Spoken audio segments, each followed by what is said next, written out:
नमस्कार मित्रों, मैं अंकित पटेल स्वागत करता हूं आपके अपने यूट्यूब चैनल न्यू अकेडमी में। फ्रेंड्स, आशा करते हैं कि आप लोग स्वस्थ होंगे और अपनी पढ़ाई बेहतर ढंग से कर रहे होंगे।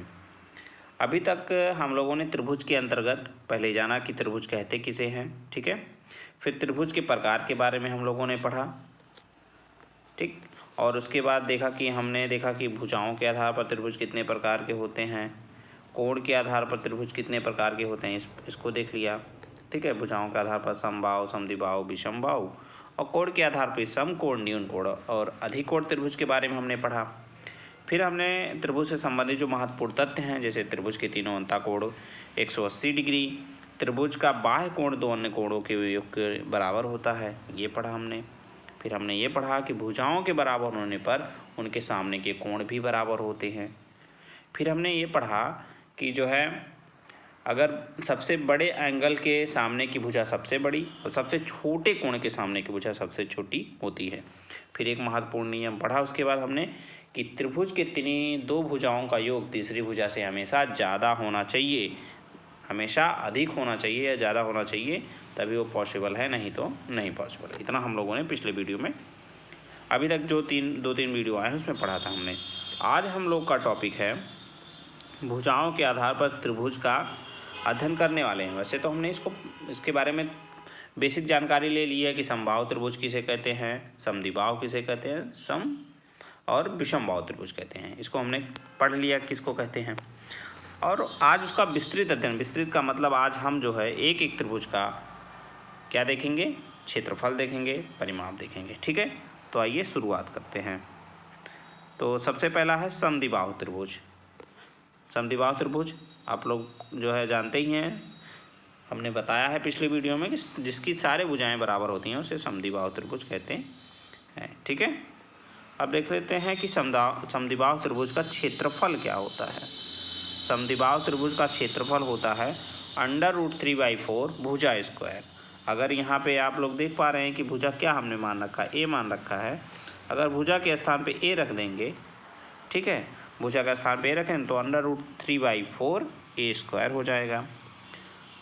नेक्स्ट है समद्विबाहु त्रिभुज का परिमाप। परिमाप क्या होता है, परिमाप होता है इसका 3 गुणे भुजा। हमने बताया था कि जो है परिमाप किसे कहते हैं, आप लोग जानते हैं भी हैं, कमेंट करके आप लोग बताइएगा। जो मित्र ये पहला वीडियो देख रहे हैं शायद वो ना जानते हों तो मैं एक बार बता देता हूँ कि परिमाप मतलब एक बिंदु से आप कहीं पे चलना शुरू करिए, पूरा उसका एक चक्कर लगाइए, जितनी दूरी हो उसका परिमाप होगा। मतलब यही तो होगी उसकी दूरी, तीनों भुजाओं का योग। और जब तीनों भुजाएं बराबर है तो 3 गुणे भुजा कर दो, और अगर भुजा को ए मान लो तो 3a हो जाएगा, ठीक है। क्या हो जाएगा, 3a। और एक आता है कि शीर्ष से डाले गए लंब की लंबाई, ठीक है।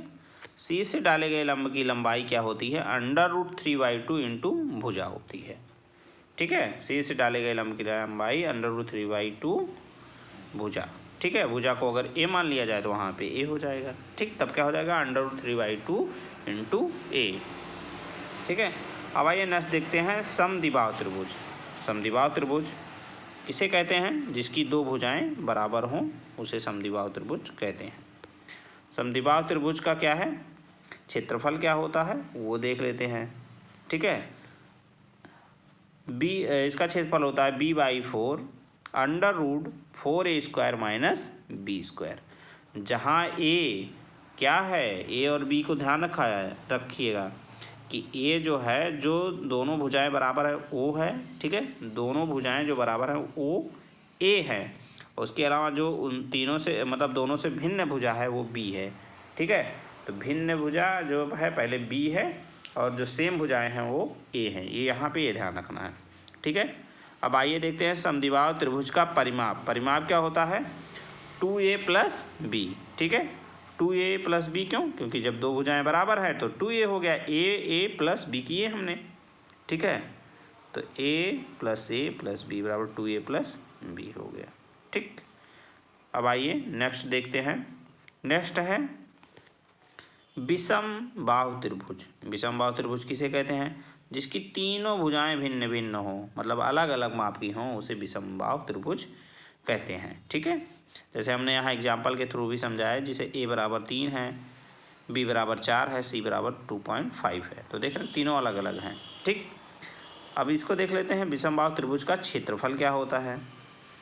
इसका क्षेत्रफल होता है अंडर रूट एस ब्रैकेट में एस माइनस ए, अगले ब्रैकेट में S minus B, next bracket में एस माइनस सी। अब कहेंगे आप लोग यस क्या है। ठीक है, मान लीजिए हम समझ गए कि ए बी सी भुजाएं हैं, लेकिन भाई यस क्या है। यस क्या होता है, यस होता है A plus B plus C by 2। अब कहेंगे A plus B plus C क्या होता है। A plus B plus C क्या होता है, परिमाप होता है। अभी तो यही पढ़े ना, तीनों भुजाओं जोड़ दीजिए तो परिमाप होता है। मतलब एस जो है परिमाप का आधा कर दीजिए, वही होता है यस। ठीक है, तो यस बराबर परिमाप बटे 2 भी लिख सकते हैं इसको हम। ठीक है, क्या लिख सकते हैं, परिमाप बटे 2 भी कर सकते हैं। ठीक है, इसको ध्यान रखिएगा आप लोग। अब विषमबाहु त्रिभुज का परिमाप क्या होगा, तो परिमाप ए प्लस बी प्लस सी होगा। क्यों, क्योंकि यहाँ कोई फार्मूला मतलब कोई भुजाएं सेम नहीं हो रही हैं, इसलिए ए प्लस बी प्लस सी हो जाएगा। ठीक है, तो एक बार आप लोग रिवाइज कर लीजिएगा। देख लेते हैं, समबाहु त्रिभुज का क्षेत्रफल बराबर अंडर रूट 3/4 भुजा स्क्वायर। ठीक है, परिमाप बराबर 3 गुणे भुजा, सी से डाले गए लंब की लंबाई अंडर रूट 3/2 इंटू भुजा। समद्विबाहु त्रिभुज का क्षेत्रफल b/4 under bracket under root 4a² minus b², और उसका परिमाप क्या हो जाएगा, 2a प्लस b हो जाएगा।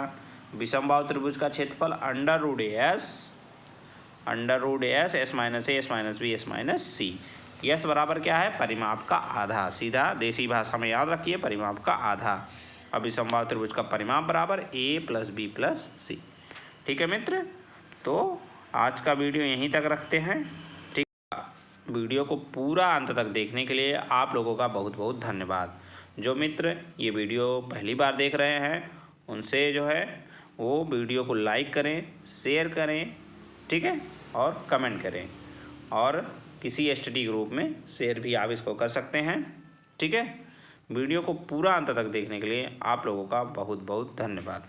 मिलते हैं कल एक नए टॉपिक के साथ, तब तक के लिए जय हिंद, जय भारत, वंदे मातरम।